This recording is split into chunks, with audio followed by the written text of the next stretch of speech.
who dealing or suffering from the addiction, you have clicked on the right channel today.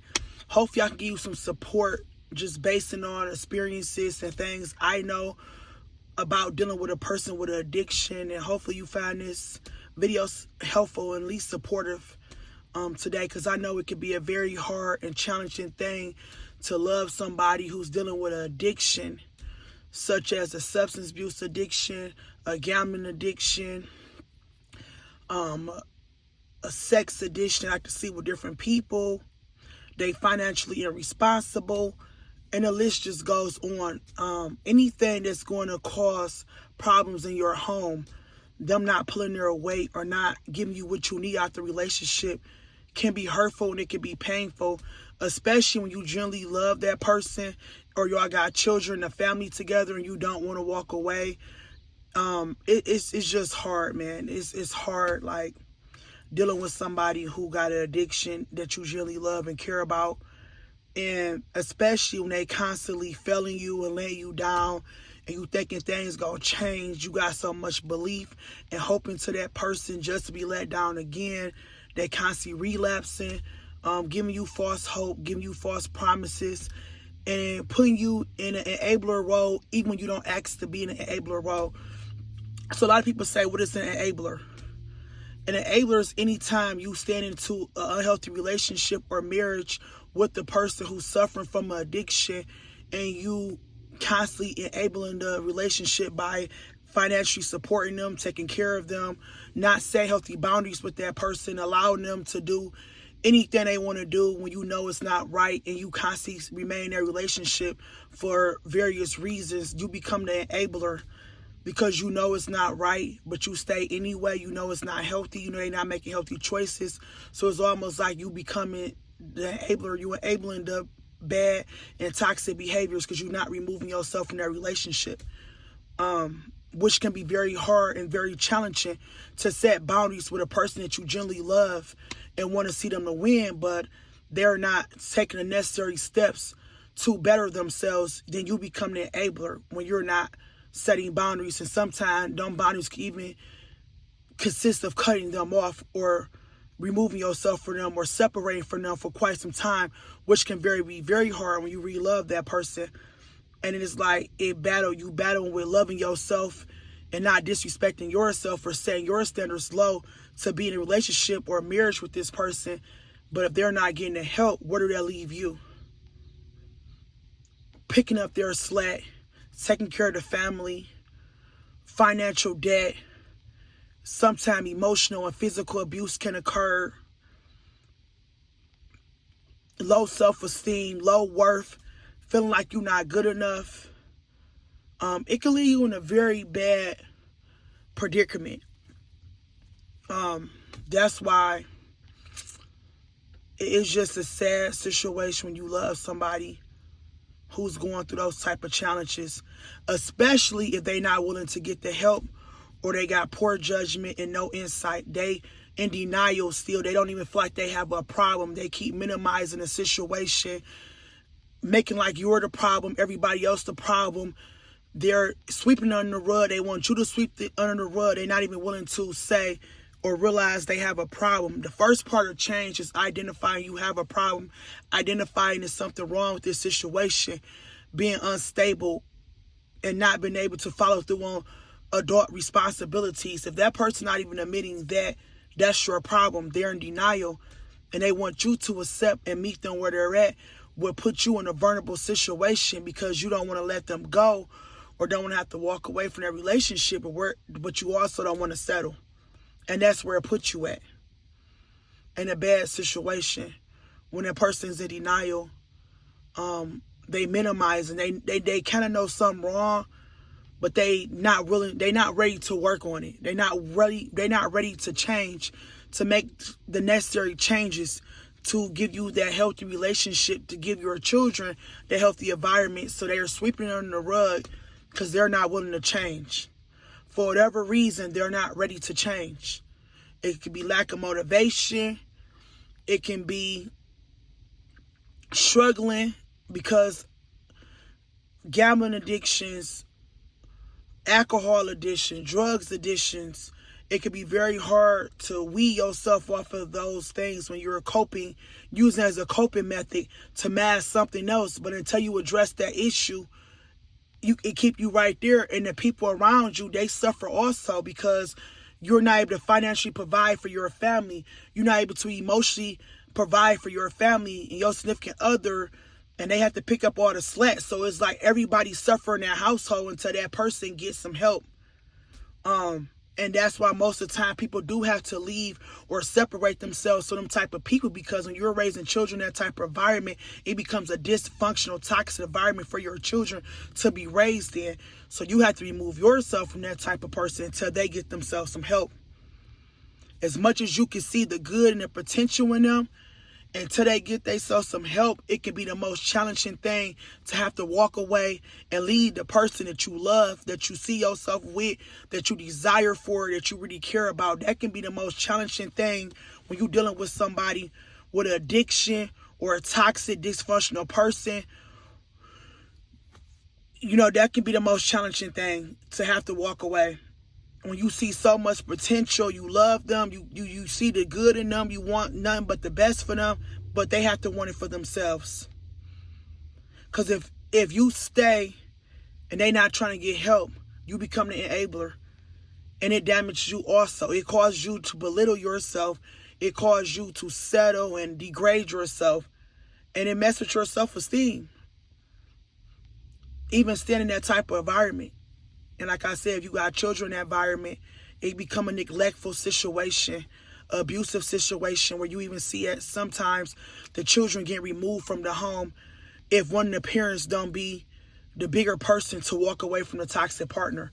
When the toxic partner refusing to get help, it can cause the children to be removed from that environment for neglect and abuse purposes. So somebody have to be the bigger person and walk away. And it's not always easy. Especially when that person is living in denial and refuse to get themselves some help. After you try talking to them, after you try bringing it to their attention, they making false promises. Been there, done that. They constantly relapsing. They giving you false hope. They tell you they're going to change. You try to get them some substance abuse treatment. They feel like they don't need it.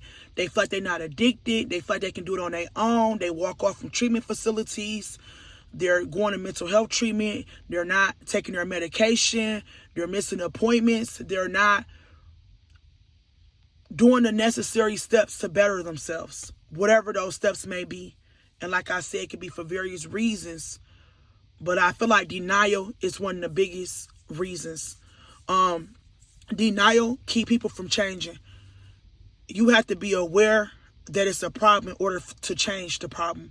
If you don't feel like it's a big deal and this became your norm and this became your lifestyle, you're not going to be that motivated to change it. You're going to want people around you to, better yet, accept it, because you don't really feel like it's nothing wrong with it, or it's not a big deal when you constantly minimize it.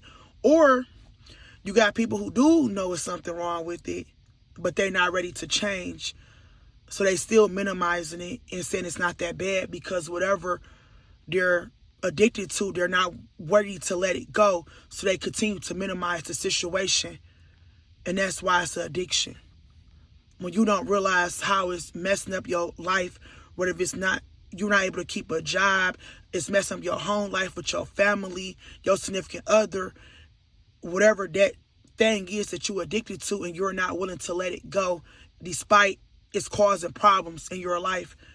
Every aspect of your life, at home, at work, families, friends, people removing themselves from you, you losing jobs, and you constantly refusing to get the help, then that's why they say it's an addiction.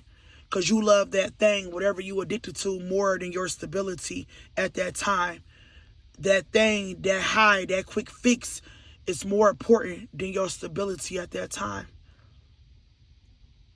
And with that type of person, when a person's like that, you can encourage them, you can motivate them, you can even be a support for them when they're ready to change.